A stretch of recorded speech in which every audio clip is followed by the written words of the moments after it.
Hi, this is Ruth Theresa with One Inspiring Woman, and today we're talking about love languages.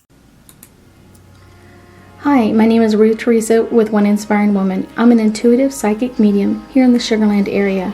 That's just outside of Houston.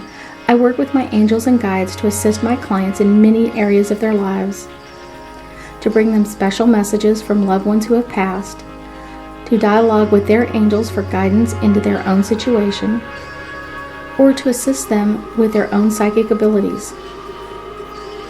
If you like my content, please make sure to subscribe, like, and comment. So there are basically 5 different ways that people communicate showing love. And so I think it's really interesting because it's not only important to understand what your love language is, how do you want to be shown love, but how does your partner want to be shown love? Because a lot of times it's usually not the same thing. So it's important that you understand your love language of what you care for, and then also understand what they're looking for as well. It makes it a little bit easier. So let's talk about our first one, which is words of affirmation. Some people really love words of affirmation, and they love that verbal communication. I love yous, text messaging, good morning every morning. They love the compliments. They love you look great today. They love finding cards or messages or notes. They love the communication with that. The words of affirmation. I'm thinking about you today. I love you today. And these really are great expressions of like how to make that person feel understood and appreciated. And if you're not doing that, they don't feel like you're in love with them. They kind of feel like, I'm not really getting all of this. I'm not getting what I desire in a relationship. So it's important, if you are a words affirmation person, or you're with someone, making sure that you're always constantly verbalizing or writing it down, sending them text messages, thinking about you today, I love you, that sort of thing, really helps keep that open lines of communication with them. Let's see, number 2 is quality time. Some people just love and adore spending time with their partners. And it's one of those, it doesn't matter what they're doing as long as they're together. And so some partners are kind of like, we spend time watching TV, we binge watch different shows, we do this together, we do gardening together, we do da da da da da. And that somehow, some people just love that quality time together. But a lot of times their partner speaks it differently. And they're kind of like, I fed you, I kind of gave you the quality time today, but I need this, I need something else. And so it's kind of interesting to kind of always be hanging out with your partner, but make sure that you're affirming both ways of communication. So number 3, acts of service. This is really a great love language, and it's really acts of service.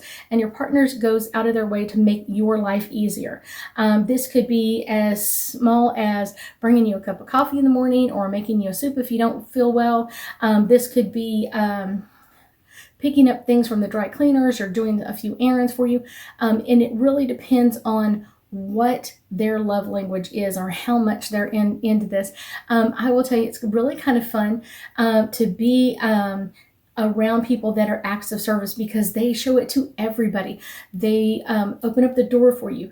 They love to communicate like how much they appreciate you, that sort of thing. They're always doing something, pulling out your chair, putting your napkin on your It is really, really fun. I have a friend who does that, and I think he's just adorable.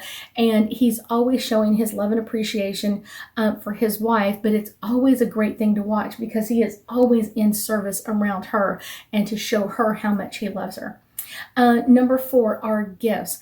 And a lot of people think women really love gifts, and that's the only way they really want their love to be shown.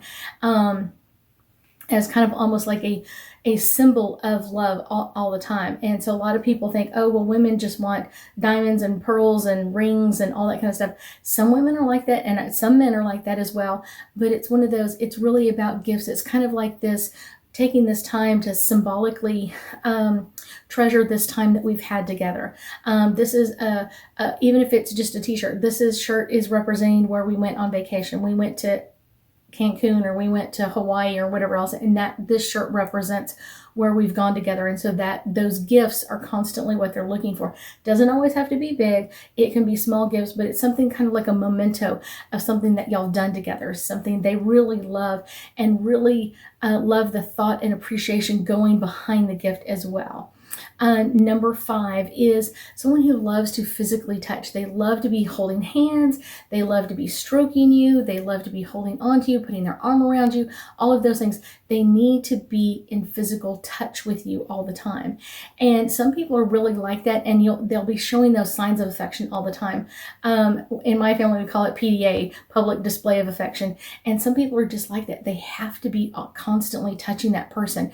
And that's their love language. That's how they get their love. That's how they get their reminder that they are in love with this person. It's a constant cuddling, holding hands, kissing, all this kind of stuff is their way of communication with someone else. So make sure, however you or your partner communicates love, make sure that you appreciate both sides of it. It shouldn't just be one-sided. It should be both sides getting appreciated in love. Let's pull a couple of angel cards and let's find out more information about our love language.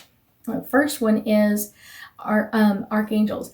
Archangels are really important in helping us kind of tap into our partner's energy and what's going to really touch their heart, or really how to communicate with them in what really love language they have and how do they want to have it shown to them. It's really important that you're really connecting with them, emerging. Sometimes we think that we're one thing, but we're really not. So sometimes people might I really love gifts, but they really love acts of service as well. So it's one of those kind of emerging or changing over time. And you may get to a point where when we first got together, we loved touching each other all the time. We were holding hands, we were kissing, we were doing all these kind of things. And then you get to a point where you're kind of like, I've outgrown this and I've emerged into something else. So it can change as well. Miracles. I think it's great when both sides of the couple really understand what the energy is and how to appreciate not only them in a relationship, but their partner as well. It is a miracle when this all clicks together and each person feels like they're getting what they require out of the relationship. The next one is romance. Romance, that's what we're talking about, is how do we show romance to someone else? How do we show that romance? How do we show the other person that we love them? How do we show them that this is what means romance to me? That's really important for not only for us, but for them as well. So everybody feels appreciated and loved and honored. I thank you so much for joining me today, and I know that we'll be talking again soon.